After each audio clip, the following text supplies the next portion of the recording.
সত্যিকারের বন্ধুত্ব এমনই হওয়া উচিত। সুদূর কোরিয়া থেকে বান্ধবীর জন্য উপহার, চলুন দেখে আসি।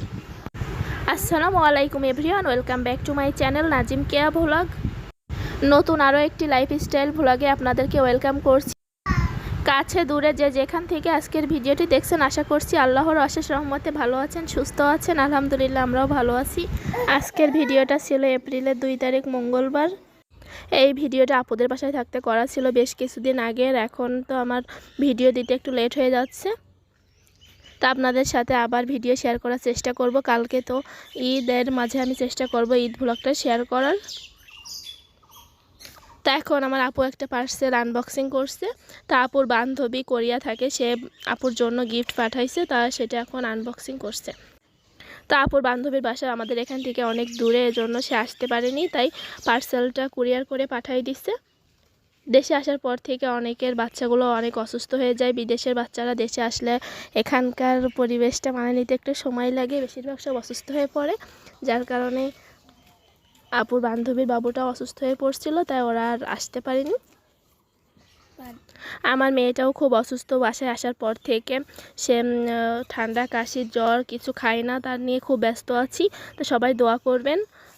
তার জন্য এখন নিয়মিত ভিডিওটা দিতে পারছি না। এই ভিডিওটা আগে করা ছিল, এই জন্য আজকে ভয়েস দিয়ে ভাবছি আপলোড করে দিই, তা না হলে অনেক দিন ভিডিও দেওয়া হচ্ছে না।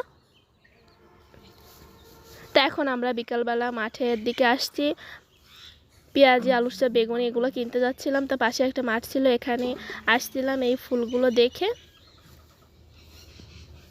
তো এইখানের মাঠটা তো খুব ভালোই লাগে, চারিদিকে একটু খোলামেলা নিরিবিলি পরিবেশ। তো এখানে একটা ভিডিও ছাড়ছি আমি শর্টস, ওইটা আপনারা দেখে নিন। ওটাতে বাবুরা খেলা করছে।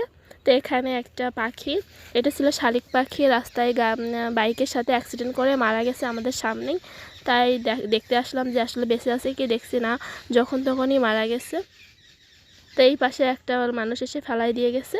তো এখন আমরা বাসার সামনে দাঁড়ায় আছি, বাবুরা খুব জ্বর, এজন্য একটু বাইরে হাঁটাহাঁটি করছিলাম। তারপরের দিন আমরা আসছিলাম একটু বাজারে, জুতা কিনতে হবে আমার, এজন্য। তো এখানে জুতা কিনতে আসছি। তো আমি এখান থেকে একটা জুতা নিয়ে নিয়েছি।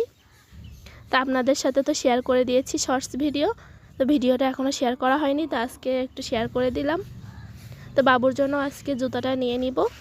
তো বাবুর জুতাটা নিয়েছিলাম, পরে আবার বাবুর জুতা চেঞ্জ করে নিয়েছি, ওইটা ভালো লাগছিল না, এজন্য আর একটা নিয়েছি। এইবার জুতাটা আমি বিউটি থেকে নিয়েছি। তো বিউটির জুতাগুলো অনেক টেকসই হয়, আগেও আমি পরেছি। তো বাটার জুতা আমি কিনে দেখেছি, বাটার জুতা অনেক দাম হয়, কিন্তু সেই তুলনায় টেকসইটা কম হয়। কেনার কিছুদিন পরে দেখি চামড়াগুলো একটু উঠে যায়, তো ভালো লাগে না দেখতে আর। কিন্তু এই জুতাটাও অনেক কমফোর্ট ছিল, সেইভাবে আমি দেখে নিয়েছি। তো জুতা তো এমনিতে অনেক দিন যায় না, তার কারণে এটা নিলাম, রাফ ইউজও করা যাবে।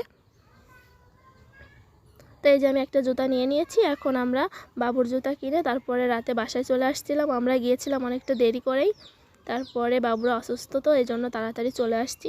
তো এই জুতাটা কিনছিলাম, তো এখন আমরা এটা আবার চেঞ্জ করে পরে আরেকটা নিয়ে আসছি। তো বাবু এটা পছন্দ করছিল, কিন্তু এখন যেটা নিয়ে আসছি ওইটা আর বাবু পায়ে দিচ্ছে না। জানি ঈদের দিন পায়ে দিবে কি বুঝতে পারছি না। তো জুতাগুলো আমি শেয়ার করতে চাচ্ছিলাম, তো আমার মেয়ে আমার কাছ থেকে নিয়ে নিল, নিয়ে সেই একাই শেয়ার করলো তার জুতাগুলো। প্রথম এই জুতাটা আমি নিয়েছিলাম কমফোর্টের কথা চিন্তা করে, আমি চাচ্ছিলাম যাতে বেশি একটা কমফোর্ট হয়, কারণ বাবু এখন অনেক ছোট, এই জন্য বেশি ডিজাইনার জুতো নিতে চাচ্ছিলাম না। পরে বাবুর বাবা বলছে যে জুতাটা চেঞ্জ করে আর একটু বেশি গর্জিয়াস নিয়ে আসতে, যার কারণে আবার একটা জুতা নিয়ে আসছি, ওটাতে একটু বেশি কাজ করা ছিল। তো জুতাটা এমনিতেই কমফোর্ট আছে, ভিতরটা নরম ছিল। এই জুতাটা চেঞ্জ করে পরে আমি নতুন যে জুতাটা নিয়েছি ওইটার ভিডিও আর আপনাদের সাথে শেয়ার করা হয়নি। তো ঈদের ভিডিওতে আমি শেয়ার করে দিয়েছি শর্টস ভিডিও, বাবুর ঈদের দিনের ভিডিওতে জুতাটা আমি দেখিয়ে দিয়েছি, আপনারা দেখে নিতে পারেন যারা এখনও দেখেননি। পরে জুতাটা অনেক সুন্দর ছিল, সবাই অনেক পছন্দ করছে, বাবুও অনেক পছন্দ করছে। এই ভিডিওটা দিতে আমার একটু দেরি হয়ে যাচ্ছে, এটা ছিল রোজার সময়ের ভিডিও, তা ভয়েস দিতে দেরি হয়ে যাচ্ছিলো, এজন্য আজকে একটু ভয়েসটা দিয়ে আমি ভাবছি ভিডিওটা আপলোড করে দিই। তো এখন কিন্তু আমি ঢাকায় চলে আসছি, 1 সপ্তাহ হয়ে যাচ্ছে, গত শুক্রবারে আসছিলাম। তো এখনও ভিডিওটা আমি আপলোড দিতে পারিনি, এই ভিডিওটা দিয়ে ভাবছি এর পরের ভিডিওতে আমি ঈদের ব্লগটি আপলোড দিব। এই ভিডিওটি কিন্তু আপুদের বাসায় থাকতে করা ছিল, আপুদের বাসায় ওই দিন ইফতারি দেওয়া হচ্ছিল। তো এই মাংস ধুয়ে নেওয়া হচ্ছে, এখন আপু রান্না করবে, এজন্য। তো ইফতারির জন্য বাইরে রান্না করা হবে বাবুর্চি দিয়ে আলাদাভাবে, এগুলো বাসায় রান্না করা হচ্ছে নিজেদের খাওয়ার জন্য।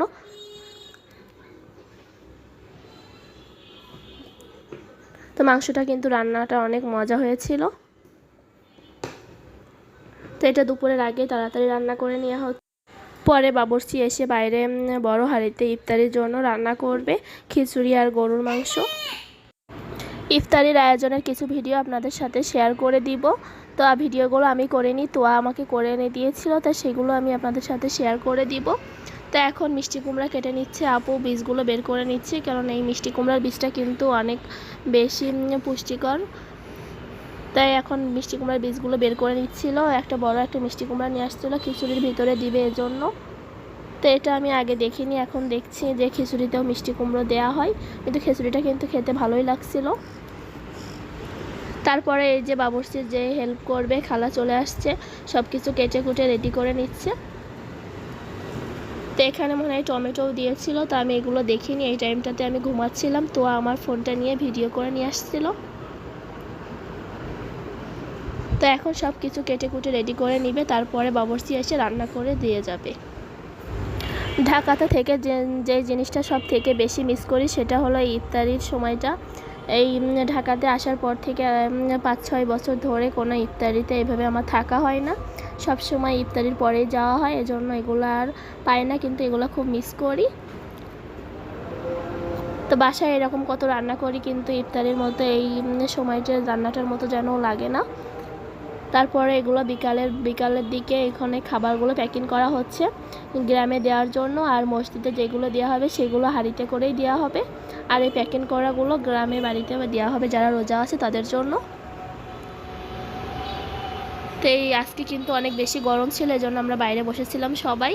তারপরে সন্ধ্যার পরে আসছিলাম বাজারে ডাক্তারের কাছে, আমার আপু আসছিল বাচ্চাকে নিয়ে ডাক্তার দেখানোর জন্য।